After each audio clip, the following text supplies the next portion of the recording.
If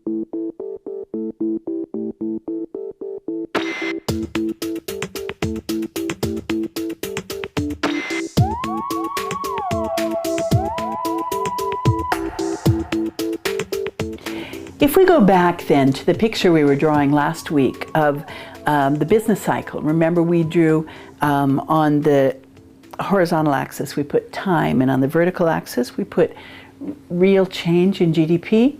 And remember that we identified a target point, which is potential GDP, some level of growth of GDP at which inflation wouldn't be accelerating and we'd be more or less fully employed. All right.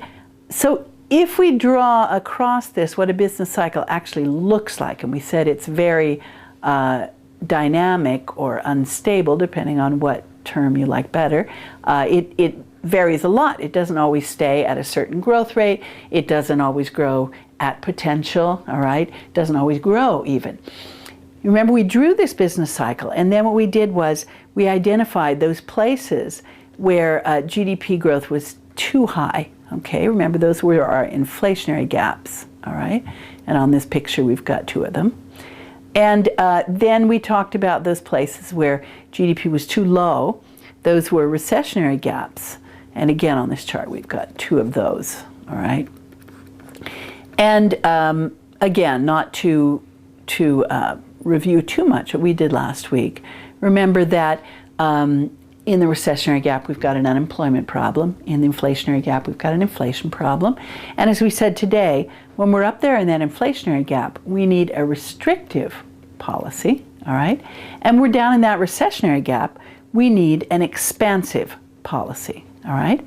We've already identified today what those policies look like. So a restrictive policy, if we're just thinking of fiscal, we're not talking about monetary yet, if we're just thinking of fiscal, a restrictive policy would mean I cut government spending and I raise taxes, or I do some combination of the two. Now, I am simplifying, of course, because the governments can combine them in such a way that maybe they can raise both or reduce both and still have an expansive effect or a contractionary effect. So we're simplifying, but anyway, for our analytical purposes, this works. Now, down in the recessionary gap where we needed an expansive policy, if we're thinking just of fiscal, we could raise government spending, we could reduce taxes, or we could do some combination of the two, all right?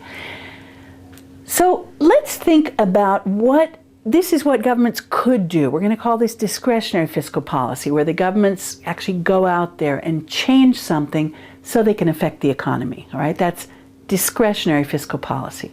But let's think about what might happen automatically to government spending and taxes as we move across this business cycle. Just think for a moment. Let's go up here to the inflationary gap, all right? Inflationary gap is sort of an overheated world. There's a lot of increase in production. There's a lot of increase in incomes. People have a lot of money to spend. Companies are making more profits. Think about what's going to happen to tax revenues. Now, I'm not talking about tax rates here. We're talking about the whole amount of money that the government manages to collect. Think about it. When I'm in an inflationary gap, what's going to happen is the amount of money the government collects will go up, won't it? Because companies are making more profits, more people have jobs, people are spending more, so the value-added tax will give them more money, the gas tax will give the government more money, all right? So what's going to happen in that inflationary gap is that automatically we're going to get the right thing happening to taxes. Do you see that? In other words, we said that in an inflationary gap, we need a restrictive policy. Taxes are going to have to go up. Automatically, the amount of tax collected by the government will go up in this inflationary gap. And the more developed the economy, the more developed its social welfare system, the more intense this effect is going to be. Because we move up into higher income levels, people pay more tax, there are relatively high taxes on corporations, and tax money will flow in a larger amount to the government. At the same time, when we're up there in this overheated place, in these two inflationary gaps that we've identified, think about what's going to happen to government spending. Automatically, not thinking about fiscal policy, just automatically, okay? One of the things the government spends a lot of money on is income supplements to people who are poor, or income supplements to people who are unemployed, all right? Food stamps, this sort of thing. What happens when we're in an inflationary gap? Well, more people have jobs, people's incomes are going up. We don't need to spend so much on those programs. So you see that what happens up there at the top is government spending on certain programs is going to go down. And this is exactly what the economy needs. We're looking for a restrictive policy, less government spending, and it's going to happen by itself, all right? And this will be an automatic effect. We call this automatic stabilizers. This will be an automatic effect in the inflationary gap. And you can see it will actually help the economy, won't it, to be more stable, because it will kind of reduce that inflationary gap and move the economy down towards potential. Once again, the more developed the country, the more developed the social welfare system and more progressive the taxes, the more intense this effect will be. Now move over here to the recessionary gap, all right? We identified two of those on this chart. And you can see that in the recessionary gap, the policy we need is expansive, meaning we need to raise government spending, we need to reduce taxes, all right? And the government might decide to do that. If they decide to do that, we call that discretionary fiscal policy.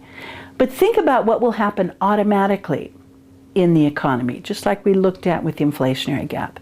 When I'm down there in a recessionary gap, what's happening is that fewer people have jobs, wages aren't going up as much, people are not spending so much money in the economy, companies are not making so many profits, in fact some of them may be losing money.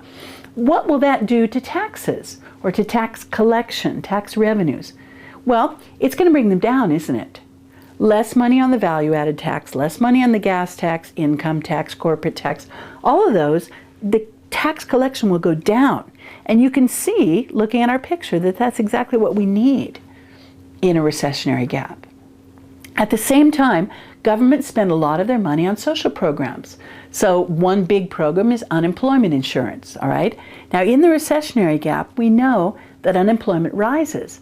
That means more people need support from the government in terms of unemployment insurance. So that kind of government spending will go up, right? In countries where there's public and private health, public and private education, people are poorer in the recessionary gap, they're going to choose public education, public health. So government spending on those things will go up. So what you see here is we are getting automatically, without the government making any decisions, we're getting an expansive policy during those recessionary gaps. Again, this will happen most in the countries that have very developed welfare systems, very developed tax systems. But the interesting thing about this is that automatically in that recessionary gap, certain forces will be set in motion that will help to close the difference between actual GDP and potential GDP, help to eliminate the recessionary gap, and help to stabilize the economy. I want you to remember this because in the next session we're going to be looking at deficits and debts. We're going to be defining them, talking about them. And I want you to remember this effect as you go across the business cycle, because clearly this will affect what kind of a deficit, which is taxes minus government spending, the government will naturally experience at different moments of the business cycle in different types of gaps.